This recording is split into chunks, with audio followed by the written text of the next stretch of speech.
E aí, vamos para mais um cafezinho? Vamos conversar de por que talvez a IA nunca seja uma linguagem de programação e por que as pessoas acreditam que talvez ela seja, né? Eu quero falar um pouco aqui sobre evolução das linguagens de programação, como as linguagens de programação evoluem, né?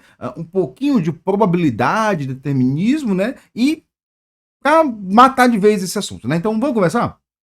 Hum. Oi, para quem não me conhece, meu nome é Vitor Osório, assino na computação crítica e praticamente todo dia, exceto aqueles dias que chove absurdamente e a nossa internet falha, a gente tem vídeo novo aqui no canal falando sobre computação, desenvolvimento de software e temas correlatos, né? E hoje a gente quer falar de IA. Então vamos começar?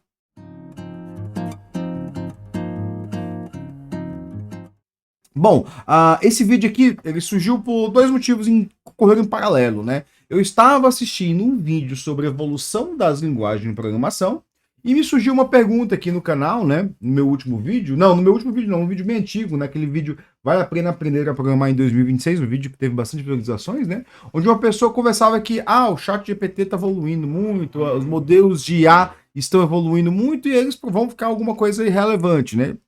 Eu não acredito nisso, né? Eu quero conversar isso nesse vídeo, né?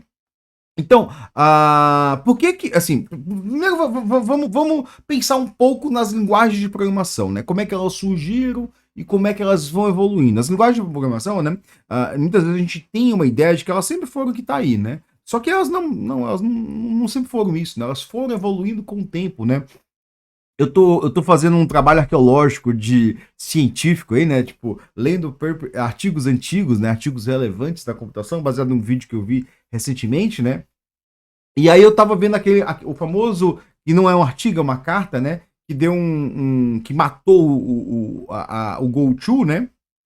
GoTo, para quem não sabe, era um comando onde você pegava, você tinha um código e você mandava o código ir para um outro ponto, assim, desconsiderando todo o fluxo do programa, né? E aí, assim, nesse artigo, legal de ver essa discussão desse artigo é ver como as linguagens de programação evoluíram de alguma coisa que era muito ligado à máquina para alguma coisa ligada ao mais alto nível, assim, tipo, adicionando abstrações. Até a ideia de fluxo de programação, ela é uma abstração, que caso a gente não saiba, ela é uma abstração, não existe um fluxo, né? Quer dizer, existe um fluxo, você pega, você está executando comando depois de comando, né? Mas assim, o if, else, switch, case, tudo isso é abstração, isso não existe no baixo nível da máquina, né? E aí, assim, as linguagens elas foram evoluindo para uma ideia de fluxo, né? Tipo, onde você tem as threads, você tem as stacks, elas vão executando statement, declaração atrás de declaração, isso mudando o contexto, né? Então, criou-se essa ideia de fluxo, né? Mas essa ideia não existia no passado. E as linguagens foram evoluídas para quê? Para descrever o fluxo, né? E para que a gente consiga mapear o fluxo com a execução, né? Então, uma linguagem de programação, no fundo, ela tem uma relação um a um com a execução. Você define como o negócio vai ser feito e você consegue mapear o que está sendo feito ali no seu computador com o que está no seu código, né? O seu código ele é meio como um direcionamento daquilo que existe na execução. E isso é muito desejável para quem é desenvolvedor. Mas eu não sou desenvolvedor, eu quero só escrever aqui, fazer um projetinho. Beleza, então você está ali prototipando. Prototipar é uma atividade diferente de desenvolver, tá, galera? Assim, só a título de informação, assim. Você não joga um protótipo em produção por dois motivos básicos, né? O primeiro é custo, porque ele pode ser muito mais cara a execução dele do que uma execução de um projeto realmente feito com engenharia de software, né? E o segundo motivo é segurança, cara. Assim, tipo, prototipar você não tem segurança de informação, você pode ter vazamentos, é muito caro, né? Tanto que a gente teve um caso muito sério do ano passado, assim, que era de um aplicativo de namoro, né? Que foi feito a partir de Vibe Code e vazou informações, né? Então assim, a gente tem essa ideia de que linguagens de programação, na verdade, são um mapa daquilo que existe em execução. Tipo, eu não consigo ver o que existe em execução, até porque o que existe em execução é alguma coisa de baixo nível no sentido de linguagem de máquina, que eu não consigo entender aquilo, né? E eu preciso mapear aquilo em um nível mais alto, né? Para eu conseguir compreender e ali analisar o que realmente está acontecendo, né? Então as linguagens elas evoluíram para isso e isso é desejável, né? Existe uma outra característica nas linguagens que está um pouco derivado aqui do que eu falei dela ser esse mapeamento, né? É que as linguagens elas são extremamente deterministas, né? Isso é uma coisa que é importantíssimo a gente entender. Eu acho que muitas das pessoas não conseguem entender a complexidade de usar um LLM para gerar código ou para mesmo, tipo, vamos usar prompt como linguagem de conversão. Cara, isso é uma ideia, desculpa usar o termo, uma ideia idiota, uma ideia estúpida, né? Idiota no sentido de quem não. Eu diferencio o idiota do estúpido, né? Pra quem não sabe, né? Pra quem não acompanha meu canal há bastante tempo, né? O idiota é aquele desavisado, aquele que, nossa, que legal! Que legal, que legal, que legal, que legal. Tipo, eu não entendo nada dessa merda, mas eu tô usando, né? O estúpido não, é o cínico. É o cara que entende aquilo, mas ele aposta naquilo. Por quê? Porque ou ele se acha bom demais ou ele tá ganhando dinheiro com aquilo, né? Então, o estúpido, ele é um cínico. Ele quer forçar aquela ideia porque ele tem interesses próprios, né? Eu já falei diversas vezes, né, nesse canal sobre o tipo de estúpido, né? E aí eu não tô falando de pessoas, assim, próximas a gente não, tá, galera? Eu tô falando, assim, de pessoas que são, às vezes, consideradas muito inteligentes, mas ali querem forçar alguma coisa. Como, sei lá, quem sabe um burocrata da Y Combinator que finge ser cientista da computação. Tipo, e acha e é CEO de uma empresa de IA, né? Mas assim, e diz que o melhor filme. E não entendeu o melhor filme da vida dele, né? Tipo, ele não entendeu o melhor filme, né? Que ele considera um dos melhores filmes, né? Que é o Her, né? Bom, mas voltando aqui, né? Assim, o que diferencia o idiota do estúpido em IA, né? É o conceito de determinismo e probabilidade. Assim, quando eu digo que uma coisa ela é determinística, né? Eu estou dizendo assim, toda vez que você fizer isso, vai acontecer isso. Existe uma relação de causa e efeito que ela é 1 para 1. Toda vez que acontece isso, acontece aquilo. É determinístico, cara. Tipo, vai acontecer. Não importa, assim. Se você cair do 25º andar, é determinístico. Você vai morrer. Agora, se você cair do segundo andar, você pode morrer. Aí é probabilístico. Entendeu? Né? Na verdade, tudo é probabilístico aqui, né? Não existe determinismo nos dois, não, né? Pode ser que, por algum acaso, você caia no toldo e... Mas, assim, desculpa a referência bizarra aqui, né? Mas, assim... Mas é o que acontece, né? O determinístico é assim, dado as condições, isso vai acontecer. O probabilístico é, dadas determinadas condições, existe a probabilidade disso acontecer ou não. É muito provável disso acontecer ou não. Então, em eventos probabilísticos, é muito difícil ter a gente encontrar a relação causa e efeito, né? Porque assim, não, eu estudo aqui, ó, dado essas condições aqui, 80% dos povos que tem isso aqui vai ter aquilo ali. Então você consegue estabelecer algumas relações de correlação, né? Mas a causalidade é um pouco mais difícil ali. Você tem que tirar aquele fator, se você não conseguir tirar aquele fator, e aí você vê que, tirei esse fator, esse aqui parou de acontecer. Então você sabe já que esse fator aqui está envolvido com aquilo, né? Mas pode ser que aquilo dali acontece por outros fatores, e a gente só vê ali o efeito colateral, né? Então assim, coisas probabilísticas são muito complicadas, né? Mas assim, eu não sei se você entendeu a ideia de determinismo probabilístico, né? Uma IA, um LLM, ele é um motor probabilístico. A gente tem que ter isso muito ciente, né? Assim, a gente tem os compiladores que são motores determinísticos de geração de código. Um compilador, ele pega aquele mapeamento ali que você escreveu, você definiu tudo que aconteceu ali, dado que se acontecer isso aqui, vai acontecer isso, você tem a variável tal, você vai ter feito assim, você vai chamar a função tal, blá, blá, blá, blá, blá, blá, e ele gera um efeito, né? Ele gera um mapeamento daquilo em código. Então, ele é probabilístico porque, assim, se eu der esse código aqui, exatamente esse, a não ser ali que tem alguma chamada de número aleatório, uma geração de código aleatório ali dentro, né? Se eu der exatamente esse código aqui, ele vai gerar exatamente esse código do outro lado. É 1 para 1, assim. Se você mudar alguma coisa aqui, vai mudar lá. E se você rodar para o mesmo conjunto de código, o mesmo, não sei o que, a não ser que ali a build bote uma hora diferente, você vai ter o mesmo arquivo do outro lado. Entendeu? Ele é determinístico. Esse aqui determina esse outro aqui.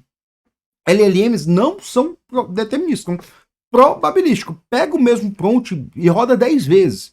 Rodou 10 vezes, tem 10 resultados diferentes, né? E aí, qual que é o grande motivo de que você nunca vai ter um prompt ali com uma linguagem de programação, como muitas pessoas dizem por aí, né? Tipo, a gente ouve isso falar como se fosse a coisa mais natural do mundo. Abre o LinkedIn, você vai ver uns 10 caras de terno lá falando essas 10 se alguma coisa ali de empresa, falando essas besteiras aí que, tipo, bicho, ou você é um estúpido ou você é um idiota. Não tem como você ser uma outra coisa além disso.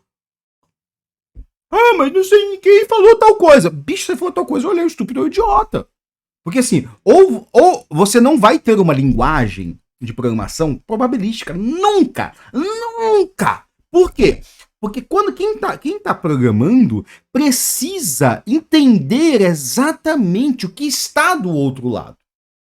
Entendeu? Porque, aconteceu um problema, como é que eu resolvo? Eu vou ter que ler o código e eu vou ter que compreender quais são as variáveis, o que está acontecendo, por que o algoritmo deu certo. Ah, mas e se eu não precisar debugar? Tipo, beleza, cara, em algum momento alguém vai ter que inspecionar aquele código, né? E se, tipo, sei lá, tiver algum processo ali que, não sei o que, o banco me negou um investimento aqui, eu acredito que tem algumas coisas aqui, não sei o que, não sei o que. Tipo, e aí a justiça determina uma auditoria ali, isso acontece de vez em quando aí, sei lá.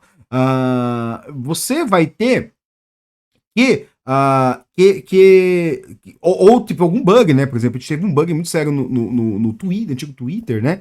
Que ele tinha um viés racista na seleção do foco da foto. E era um algoritmo de A, né? E era um algoritmo de A. Ele tinha um viés racista na seleção do algoritmo da foto, né? Isso aí deve ter rolado processo, né? Não sei se rolou processo, mas assim, o Twitter naquela época tirou logo do ar e se desfez, né? Porque existe alguma gestão no Twitter naquela época, né? Mas se você tiver alguma hora que olhar para aquele código, né, e ver o que está acontecendo em produção, você precisa ter uma correlação determinística. Por quê? Porque o código ele é um mapeamento do que está acontecendo em produção. O código sempre foi isso. Todas as linguagens, por mais que elas estejam rodando ali dentro de framework, dentro de engine, dentro de máquinas virtuais, elas são um mapeamento do que está acontecendo no que está no código. O código, ele diz exatamente o que é o que está sendo executado. É tanto que, assim, na verdade, as pessoas devem estar confundindo o código de fonte, né, com aquele código de destravamento dos poderes sobrenaturais dos coaches da vida, né? O coach tem essa mitologia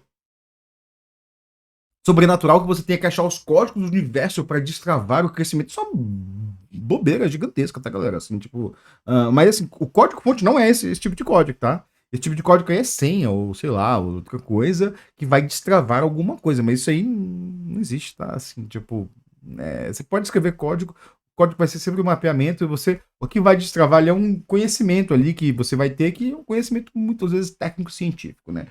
De entender ali o que é desenvolvimento de software, como é que se desenvolve bom software, né? É lendo os 7 papers que todos os cientistas devem ler, que eu vou fazer algum vídeo sobre isso, eu vou estar escrevendo um post de blog sobre isso, né? É isso que vai destravar ali o real crescimento, né? Mas, então a gente, não sei se vocês ficou claro para vocês, por que prompts nunca serão linguagem de programação. Tem que ser probabilístico, né? E as linguagens de programação, elas evoluem constantemente, né? Mas elas não evoluem nessa capacidade de gerar código automaticamente.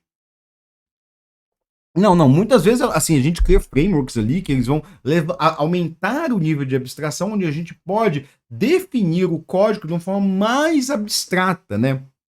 E isso acontece constantemente, galera. Assim, se você ali já é velho de programação, já trabalhou com C, e aí depois foi para Java, e aí depois foi para linguagens mais recentes, você vai ver que o nível de abstração está cada vez mais alto. A gente está cada vez mais falando em níveis mais altos de abstração. Existem frameworks onde você não se preocupa com os protocolos que rodam na rede. Você só define assim, eu quero interface tal, eu quero interface tal, que dali de comunicação da rede. Não estou dizendo aí, eu sempre boto essas vírgulas aqui, né? Que assim, você não vai se preocupar com problemas de rede. Não, estou dizendo que a gente não se preocupa com o protocolo que está rodando na rede. Mas assim, se tem erro ou não, você tem que se preocupar, né?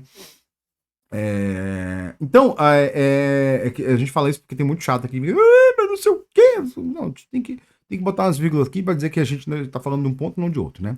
Então, assim, linguagens, eu quero que fique bem claro, né? Linguagens de programação, elas estão sempre evoluindo, mas elas evoluem para quê? Para aumentar o poder comunicativo delas, né? Apagou minha luzinha aqui, né?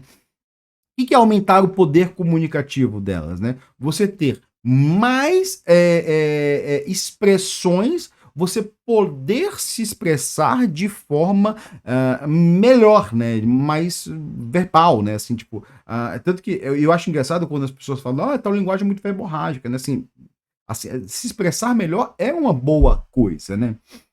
Tanto que, assim, é até engraçado ver isso, né? Porque, assim, eu tava vendo que existiu um memes ano passado, não sei se foi ano passado, ano atrasado, que você não deve usar else, né? E aí, assim, né, eu tava vendo um vídeo sobre a evolução das linguagens e o cara tava falando, assim, que só existia o if, não existia o else. E aí você usava o if e o if not, né? Pra quê? Eu quero que faça tal coisa, se não, faça tal coisa. Aqui, cara, isso aí pode ser até complicado muitas vezes, porque quando você faz uma comparação, muitas vezes quando você executa o código, você faz ela, muda o valor ali. Então, se você pega aquele valor booleano, você quer armazenar em algum lugar, e você faz o sim e o não, né? E aí, assim, as linguagens de programação tinham if e if not. E aí, isso são duas comparações, né? Mas, assim, naquela época talvez fosse relevante. Hoje em dia, duas comparações booleanas é relevante, né? E aí, o que fizeram? Criaram o else, né? Que, na verdade, o else, ele vem do alemão, não do inglês, né? Porque se fosse em português, em inglês seria if, either, né? Sim, tal, se e não se, né? Não, sei lá, não vou traduzir isso. Else. Else a gente traduz else, mas o cara falou assim: você nunca usa else em inglês, né? Somente o else, né? Something else, né? Mas assim, seria either, né? Então, então elas vão evoluindo. Tanto que a gente vê aí, ó, pattern, ó,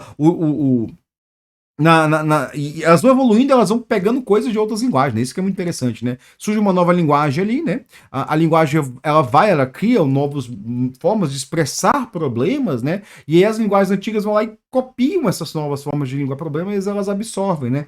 Então as linguagens antigas, elas sempre estão na moda por causa disso, elas vão fagocitando as coisas novas que vão surgindo, e as linguagens mais novas, elas vão demorando a entrar no mercado por causa do poder do legado, assim, tipo, eu tenho uma empresa aqui que tem 50 sistemas Java. Vou botar Go, Lang, vou botar Rust? Pode até botar, bota ali, mas assim, a maioria dos meus desenvolvedores vão ser experientes em Java, eles vão saber falar Java e escrever Java, então assim, muitas vezes eles vão preferir ali escrever Java, alguns vão preferir escrever Rust, acaba criando dois times ali, e aí vão ficar ali optando por essa linguagem, né? Porque assim, depois quando você tá velho, diz assim, quando você tá velho, é difícil de migrar de linguagem, que você fica assim, eu tô confortável aqui, assim, nossa, mas isso aí eu poderia fazer em 2 palitos Java. Não, cara, isso não é um problema meu, eu sei resolver isso aí, já lidei com isso aí 500 vezes aí nos últimos 15 anos, né?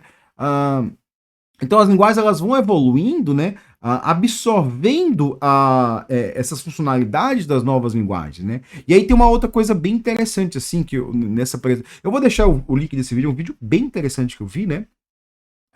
Eu vi no Blue Sky, alguém recomendando lá, né? O povo da ciência da computação tem muita gente no Blue Sky, então é interessante isso. E aí, assim, o que é legal do vídeo, né? No vídeo, o cara bota a lista aquela lista do TIOB, que assim, todo mundo faz um vídeo reagindo à nova lista do TIOB, mas é um critério de seleção, de ranqueamento de linguagem bem duvidoso, tá, galera? Assim, é bem duvidoso mesmo, assim, tipo, não é uma metodologia boa, né, de ranqueamento de linguagem, assim, assim, seria muito melhor fazer uma pesquisa, ir nas empresas, perguntar quais são as linguagens que você usa, quantos microserviços você tem, não sei o que, quantas linhas de código você tem em Java, em C Sharp, em Rust, em Ruby, né, mas isso seria caro, e aí ninguém quer fazer uma pesquisa dessa todo ano, apesar que tem instituições que fazem ali, né, tem instituições que fazem, mas também é muito duvidoso, né? Mas, o que ele coloca ali, né? Ele coloca que esse ranking do TIOB aí, ele acaba privilegiando as linguagens que surgiram nos anos 80 e nos anos 90. Isso é muito curioso. Ele bota ali, ó, existem linguagens dos anos 50, 60, 70, 80, 90, 2000, 2010 e quem sabe já deve existir 2020, aí nos anos 2020. Linguagens que só não devem estar famosas ainda, né? Mas, assim, existem linguagens que foram criadas aí nos últimos 5 anos, até porque demora para uma linguagem pegar corpo, né? O Java é uma das poucas linguagens que surgiu em poucos anos aí, já estava abertamente abraçado pelo mercado. Talvez por uma deficiência do C++ ali, que estava todo mundo sedento por alguma coisa que pudesse resolver os problemas que o C++ não conseguia resolver, né? Mas o que, que ele bota ali, né? O grosso das linguagens famosas, elas estão nos anos 80 e nos anos 2000. Dos anos 90, nos anos 90. Ali, quiçá, no começo dos anos 2000 com o C Sharp, né? Mas depois dos anos 2000, as linguagens, elas não subiam ainda no ranking, exceto ali o Golang e o Rust. Tem um monte de linguagem que surgiu ali nos anos 2000, 2010, que elas não conseguiram avançar ali para a linha de frente. Por quê? Porque muitas dessas linguagens, assim, elas não têm um corpo de desenvolvedores o suficiente para fazer frente ali às linguagens famosas, né?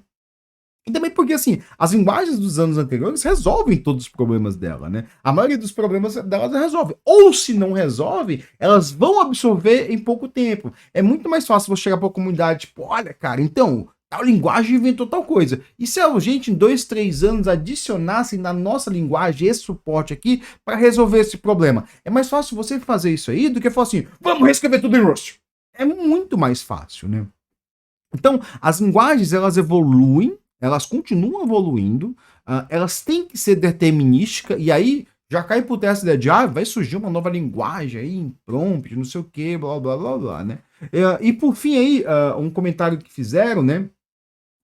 Dizer que essas ferramentas de IA vão ser algo super relevante no futuro, eu acho isso uma afirmação, né? Que alguém fez um comentário, né?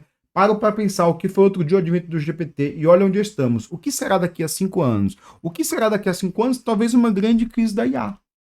Talvez uma grande crise da IA, porque sempre acontecem essas grandes crises na computação, né? Mas assim, eu fico olhando para a IA e aí eu vejo um grande problema de engenharia de software, né? Eu já falei sobre isso diversas vezes aqui, que é assim, você gera código demais, você não está preocupado com esse código ele é treinado com uma base, essa base ela não tem uma qualidade muito boa, esse código ele é gerado por mecanismos probabilísticos, não determinísticos, né? Então, qual que é o grande problema aí, né? O grande problema é você gerar muito código sem ter a ciência do que está ali, né? E aí você está gerando cada vez mais código, cada vez mais código, cada vez mais código, e aí a gente chega no que aconteceu nos anos 70, que é a grande crise do software. Quando os projetos não se fechavam, por quê? Porque ninguém sabia o que estava fazendo ali. A gente teve ali a grande crise do software. E como é que a gente resolveu a grande crise do software nos anos 70, né? Com gestão. Gestão, aumento de abstração, né? A melhoria das linguagens, né? A gente resolveu com isso, né? Então, provavelmente a IA vai levar para uma nova grande crise do software, que já está acontecendo, galera. Já estamos na grande crise do software quando a gente vê que a maioria dos serviços online, o tempo de. É um termozinho, o cálculo a disponibilidade deles estão caindo. Alguém fez ali postou um gráfico esses dias do Cloud. O Cloud tem 88%, 98% de disponibilidade. Isso é muito baixo, galera. Isso é muito baixo. Quando tinha um artigo ali de 2014, se não me engano, do Google, o cálculo da disponibilidade, o cálculo da disponibilidade do serviço, né? Cálculos of Service Availability, falava que você tem que ter 4 9s de disponibilidade. Aí você tá com 1 9. Tá com 1 9. 9,8, cara, isso é muito baixo. Isso significa 4 dias no ano fora do ar. É muito tempo, assim, você... mano, 4 dias é muito, não, é pouco. Não, é muito tempo, assim. Você não pode ter um serviço ali que todo mundo depende e você fica 4 dias sem ele. Você não pode, assim, óbvio que no 4 no ano isso tá distribuído, né? Mas isso é altíssimo, galera, assim. Nenhuma empresa vai aceitar um SLO, um Service Layer Objective, de 98% de disponibilidade. Nenhuma empresa aceita isso, né? Quando você dispõe o serviço, você vai ter um SLA, um SLO, né? Um Service Layer Agreement, né? O que eu estou acordando ali do serviço, quais são meus objetivos técnicos do serviço, né? E aí você não vai aceitar um negócio que tem 98%. Assim, cara, isso é muito baixo, né? Tá o artigo do Google, vou deixar o artigo aqui. Já falei 500 vezes dele, então assim, é muito baixo, né? Por quê? Porque é uma crise de engenharia de software, cara. É uma crise de, assim, a aposta na IA é uma crise de gente estúpida em engenharia de software. Assim, tem muita gente que apostou nisso no começo e depois viu, opa, peraí, né? E tem uma outra coisa, eu já falei isso, do ponto de vista energético. Do ponto de vista energético, é algo que não se paga. algo que não se paga. Sai aí os dados aí, né, que assim, hoje as pessoas gastam $200, né, se não me engano, pelo Cursor, pelo Cloud, alguma coisa assim, né? E aí os custos da empresa, alguém fez o cálculo ali baseado no quanto de houve de investimento, de quanto que houve de tanto, blá blá blá. As empresas não têm lucro ainda, né? Elas não são abertas, você não pode auditar, mas alguém fez um cálculo ali porque eles estão pedindo mais investimentos, e aí fez um cálculo, peraí, se eles receberam um tanto de lucro, teve esse tanto de aporte, e aí é isso, assim, eles cobram 200 e gastam 1.000 por usuário. Opa, peraí. Então, assim, talvez aqueles 200, em algum momento, se a empresa quiser ter lucro, vai ter que ir para 1.200.